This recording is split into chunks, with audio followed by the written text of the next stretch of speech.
contextos. La voz de los protagonistas. Arturo González es subdirector editorial del Siglo de Torreón. Arturo, muy buenos días. Buenos días, Juan. Buenos días, Marcela. Buenos días, Diana, al auditorio. Y precisamente del tema que estaban dialogando hace unos minutos antes del corte sobre las elecciones, pero más enfocado a las elecciones en Durango. De eso se trata el artículo de hoy. En el estado de Durango, las elecciones se deciden en la capital y en la laguna. Hace 6 años, quien gobierna hoy la vecina entidad pudo ganar la contienda electoral gracias al voto lagunero. En 5 de los 6 distritos de la capital del estado y sus alrededores, el triunfo fue para José Rosas Aispuro, entonces abanderado de la alianza conformada por el PAN, PRD y Convergencia. En contraste, Jorge Herrera Caldera, del PRI, se alzó con la victoria en 6 de los 7 distritos de la región lagunera.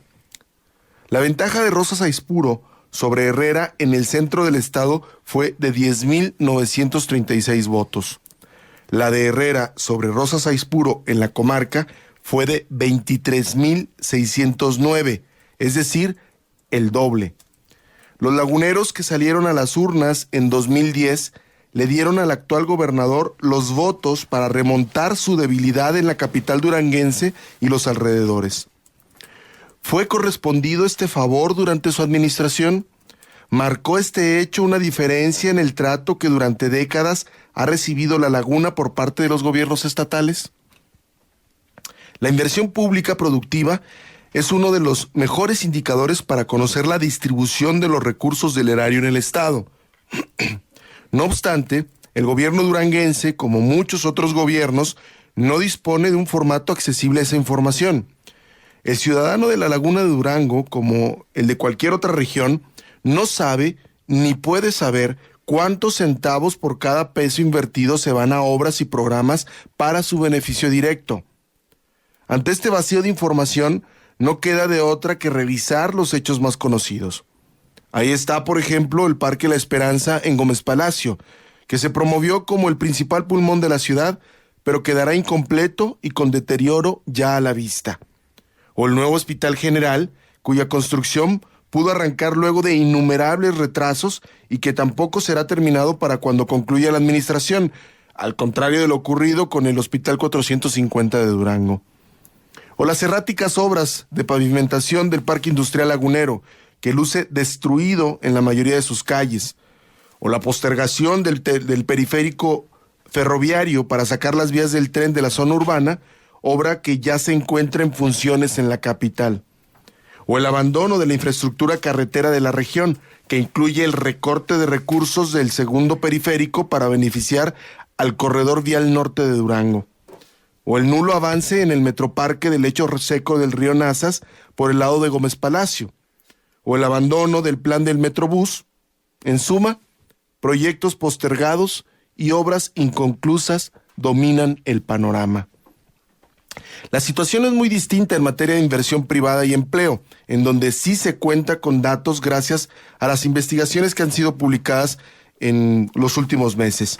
Por ejemplo, de 2007 a 2014, el número de empleos en la capital duranguense creció 38.8%, mientras que en la laguna el aumento fue de apenas 9.8%. Si bien es cierto, el panorama ha mejorado un poco en los últimos 2 años para la región lagunera, también así ha sucedido con Durango Capital. En el tema de la inversión y la creación de empleo, mención aparte merece el proyecto de desarrollo inmobiliario Las Huertas, así como el del agroparque integrador Azucarne Lucero, de 1,800 millones y 10,000 millones de pesos respectivamente, los cuales se encuentran en proceso de consolidación. En contraste, la zona de conectividad de la laguna, proyecto con el cual se pretende aprovechar los beneficios del Corredor Económico del Norte, sigue atorado en un conflicto legal, mientras que el Centro Logístico e Industrial de Durango se consolida. En el renglón de la seguridad, el gobierno estatal ha tenido que recurrir al apoyo de la Federación, como la mayor parte de los estados que han vivido crisis de seguridad, para enfrentar la ola de violencia en la comarca lagunera. A 3 años de que tuvieron que ser desaparecidas las policías municipales de Gómez Palacio y Lerdo, debido a la infiltración del crimen organizado, ambas corporaciones no han podido recuperar la responsabilidad primaria de la vigilancia y la labor preventiva. Es verdad, los índices de homicidios, robos y secuestros no están ya a los niveles registrados entre 2011 y 2013. No obstante, la Laguna de Durango sigue siendo el eslabón más débil en la cadena de la seguridad pública regional. Y frente al anuncio de la retirada de tropas federales de la región que hizo el secretario de Gobernación Miguel Ángel Osorio Chong en días pasados, la reacción del gobierno estatal deja mucho a desear en contraste con las medidas que se están aplicando por el lado de Coahuila, como lo es el fortalecimiento de las corporaciones y el reforzamiento de las labores contra actividades que pueden servir al crimen organizado. Hay dos formas empíricas de saber si el dinero de los impuestos está bien invertido. Uno, reflexionar sobre la calidad de los servicios que el gobierno ofrece. Y dos, recorrer las calles para constatar el estado físico de la ciudad o pueblo donde se vive. Para cualquier foráneo que haya recorrido urbes con administraciones eficientes, este último ejercicio en la Laguna de Durango resulta por demás elocuente. Pero es cierto, este abandono no es nuevo. Han pasado lustros, décadas, en las cuales la comarca ha sido relegada al igual que otras regiones del estado, mientras la capital estatal continúa creciendo en población, economía, empleo, turismo y esparcimiento. Lo que evidencia el estado actual de la situación luego de 6 años de un gobierno que pudo convertirse en tal gracias al voto lagunero, es que muy poco le importan los habitantes de esta comarca más allá del sufragio. No deja de llamar la atención la ausencia de crítica y exigencia abierta de un mejor trato de autoridades locales, diputados de las distintas regiones, de los distritos regionales, y ciudadanos en general. La tibieza de los alcaldes y regidores, la negligencia de los legisladores y la indiferencia de los pobladores hasta ahora han sido la regla, no la excepción. Miedo, conveniencia, subordinación clientelar, apatía. Si las elecciones en realidad son un reflejo del sentir ciudadano y si se pudiera aplicar este razonamiento al caso expuesto, lo lógico es que el fenómeno registrado hace 6 años se invierta en los comicios del 5 de junio próximo. El candidato del PRI, Esteban Villegas, como exalcalde de Durango y munícipe privilegiado por el gobernador Jorge Herrera, no debería tener problemas para ganar la capital. Por su parte, el expriista José Rosas Aispuro, abanderado del PAN-PRD, estaría en condiciones de canalizar un hipotético descontento de los votantes laguneros para vencer aquí. Porque al factor de abandono institucional se suma el malestar del priismo regional afín a Leticia Herrera, quien buscaba ser la candidata a la gubernatura de su partido y tuvo que conformarse con la candidatura a la presidencia municipal de Gómez Palacio. El escenario está puesto para que Rosas Aispuro gane ahora la Laguna, pero para ello tiene que construir un discurso novedoso más allá de los lugares comunes que cautive a un electorado que, pese a todo, ya ha demostrado preferir al malo por conocido que al bueno por conocer. Por otro lado, queda ver si el factor Laguna será nuevamente decisivo en esta elección. Hasta aquí mi comentario. Hay 2 puntos, Arturo. En primer término, ¿de veras te extraña mucho el silencio de alcaldes, regidores, diputados ante el abandono? Si hablamos de y ciudadanos también. No, a los ciudadanos los excluyo por esto, porque me refiero yo nada más exclusivamente en alcaldes, regidores y diputados, que la institucionalidad es clásica en el PRI, sobre todo en Durango, donde no ha habido alternancia en la gubernatura. Eso por un lado. Y por el otro, entonces, queda mucho a deber Jorge Herrera Caldera a los laguneros de Durango comparado con los votos que le dieron en la pasada elección. Yo creo que sí, ¿no? Y eso es evidente, ¿no? O sea, cualquiera que trate de ocultar el abandono y el deterioro generalizado de la Laguna de Durango, principalmente los municipios de Gómez Palacio y Lerdo, pues creo que es un engaño abierto, ¿no? Sí digo que me extraña y lo repito, esta actitud de los alcaldes y de los diputados, porque, número uno, fueron alcaldes, regidores y diputados gracias al voto de los ciudadanos laguneros, más allá de la postulación de su partido y más allá de la institucionalidad. Es decir, ellos se deben a los ciudadanos laguneros. Deberían velar por los intereses de los ciudadanos laguneros. Y hay formas de hacer los planteamientos abiertamente y la crítica abiertamente a este abandono. Hay formas de hacerlo. O sea, lo que me extraña es esa actitud tibia y medrosa de la mayoría de los funcionarios locales y de los diputados de los distritos de La Laguna, que no se atreven siquiera a mencionar superficialmente lo que es evidente para la mayoría de los ciudadanos: el abandono en el que tienen a La Laguna los gobiernos estatales, y que en el gobierno de Jorge Herrera Caldera se agudizó, a pesar de que Jorge Herrera Caldera ganó la elección gracias al voto lagunero. O sea, pero es aberrante la situación. Sí, pero vamos, este abandono ha sido histórico, y este doblez de servicio de alcaldes, de regidores, de diputados locales, también ha sido histórico. Digo, que yo recuerde, el único que tuvo las agallas de enfrentar al gobernador fue Carlos Herrera, cuando fue alcalde de Gómez Palacio, pero no ha habido otro que se le ponga el brinco al gobernador. Y también esto tiene que ver con la otra parte, lo que comentabas tú aparte, la indiferencia ciudadana, ¿no? En la medida en la que no hay una ciudadanía que le exija a sus autoridades más cercanas una respuesta ante este abandono, pues evidentemente ellos van a hacer concha, ¿no?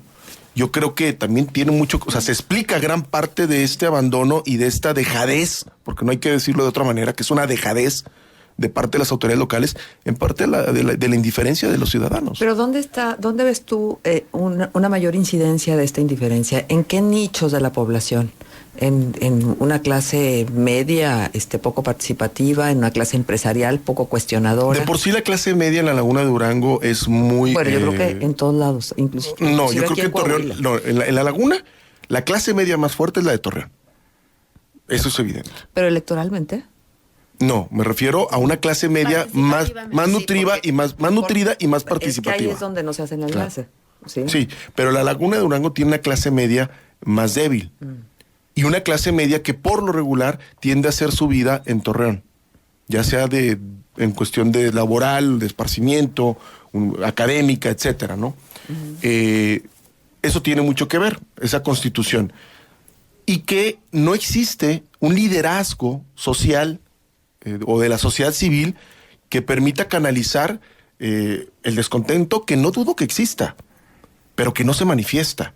¿Por qué? Porque cualquiera que se dé una vuelta por las calles de las ciudades de la Laguna de Durango vamos, en la inauguración del agroparque reciente, una gran inversión que se está consolidando todavía. La carretera que comunica Gómez Palacio con Tlahualilo es de dar miedo. No es posible que ni siquiera en eso el gobierno del estado se haya puesto las pilas para decir, vamos a tener una inversión importante, pues vamos a ampliar la carretera o pavimentarla, pues ¿no? No era importante porque el presidente iba a llegar por pero hay casos de gente que gente que fue invitada a la inauguración y que decía, ¿sabes qué? Yo me iba a regresar porque tenía miedo de matarme en la carretera. Sí, lo digo porque finalmente esos son los criterios con los que actúan, ¿no? En la medida en que algo les afecta o que las autoridades de más arriba pudieran ver algún fallo, pues entonces a lo mejor ahí sí le ponen atención, pero en tanto, pues que los demás se hagan bolas y que vean cómo resuelven sus problemas. Sí. Considerando además el peso que para el gobierno de Durango tiene la opinión del presidente Peña Nieto, ya lo ¿no? vimos, ¿no? No, ya lo vimos, ¿no? Que hasta le tuvo que poner ahí un alto en su adulación, ¿no?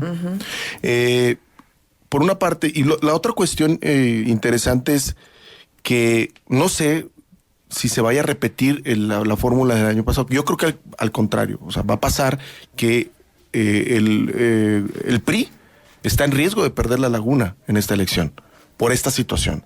Mencionaba 6, 7 obras, grandes obras que se manejaron o se impulsaron en la administración de Jorge Herrera Caldera, que no van a ser terminadas.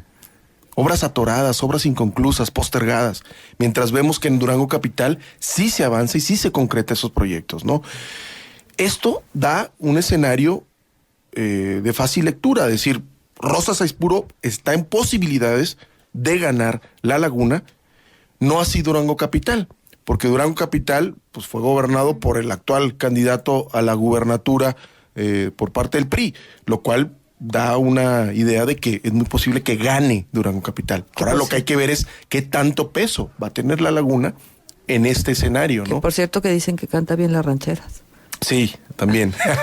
Aunque se pueden dar sorpresas, Arturo, acuérdate lo que pasó en Saltillo, donde se consideraba una buena administración la del candidato priista y perdió. Sí, pero ahí hay un factor político, porque el PAN no ganó en Saltillo, y si vemos los resultados de la elección, no ganó por que la sociedad civil haya salido a votar abrumadoramente por Isidro, sino que el voto del PRI se dividió en una estrategia política de fractura dentro del propio PRI, que no lo quieren manejar abiertamente, pero así ocurrió, porque la participación ciudadana en esa elección en Saltillo fue de apenas el 44%. Pero te quiero preguntar algo, Arturo. ¿Tú crees que entonces se pudiera dar, sobre todo en Gómez Palacio y en el Lerdo, el voto diferenciado? Yo creo que sí.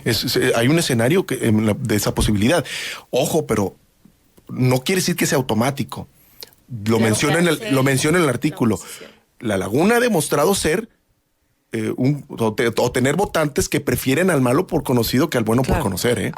Sí, hacia allá iba también. Necesitaría José Rosa Saizpuro tener un discurso distinto, innovador, que cautive a esa población. Pero si no lo tiene, si hace la política de siempre, no va a pasar nada. No te dejas el miedo a los cacicazgos. O sea, porque finalmente también hay ahí metido un factor que se llama... Bueno, vamos a dejar de lado miedo, respeto hacia figuras emblemáticas dentro del Partido Revolucionario Institucional, ¿no? Y entonces que esto pudiera ser definitorio de una clase de votantes donde permee esto, que se conserve el status quo por encima de las posibilidades de indagar cómo sería algo distinto, un gobierno diferente. Sí, yo creo que hay que diferenciar entre el voto independiente y el voto clientelar. El voto clientelar responde a esta lógica, ¿no? De, pues, voy a votar por quien me digan que tenga que votar. Así ocurre, o sea, digamos, hablemos las cosas como son. Y hay otro que tiene quizá mayor independencia y que en principio actúa haciendo una reflexión o valorando otros factores, ¿no? Yo creo que en el caso del voto clientelar depende mucho de lo que tú dices, ¿no? De este cacicazgo, este liderazgo que ya existe. No obstante, hay que ver que una de las principales figuras en la comarca lagunera, pues está afectada por la decisión que se tomó de nombrar como candidato Esteban Villegas, pues Leticia Herrera. O sea, no ha habido otra figura preponderante o de otra familia que no sea los Herrera en Gómez Palacio que hayan ejercido una influencia política tal en los últimos años. Ante eso se puede dar ese escenario de voto, ¿no? Ese escenario de un voto, decir, pues se vota por Leticia Herrera para la alcaldía y se vota por otro candidato para la gubernatura. Es una posibilidad, simple y sencillamente, ante lo evidente de el abandono en el que está la comarca lagunera. Pero en términos absolutos de la población de la Laguna de Durango, Arturo, o sea, ¿cuánto del voto ha demostrado ser clientelar, no? Es decir, a mí me queda la duda sobre qué tantos son esos votantes independientes. Creo que serían lo suficientes y que hasta ahora han permanecido pasivos. Pero no sé si alcanza finalmente, porque la Laguna de Durango ha constituido una estructura clientelar, hay que decirlo, o sea, muy afinada. Claro. Creo que el voto independiente, como bien lo dices ahorita, no se ha manifestado, y creo que es el abstencionista. Uh-huh. Es el que no sale a votar. Uh-huh. Ese es el reto de José Rosa Saizpuro. Por supuesto. Bueno, aunque la estructura del Partido Revolucionario Institucional es una estructura, como ya sabemos, que se trabaja todos los días y tiene una fortaleza impresionante. Y fíjate, yo creo que esa fortaleza quedó demostrada cuando más de 12,000 personas de la comarca lagunera se reunieron en la velaria de Gómez Palacio para acompañar a Esteban Villegas, candidato de la coalición PRI, Partido Verde, Partido Duranguense y Partido Nueva Alianza, en el arranque de su campaña como aspirante a la gobernatura del estado.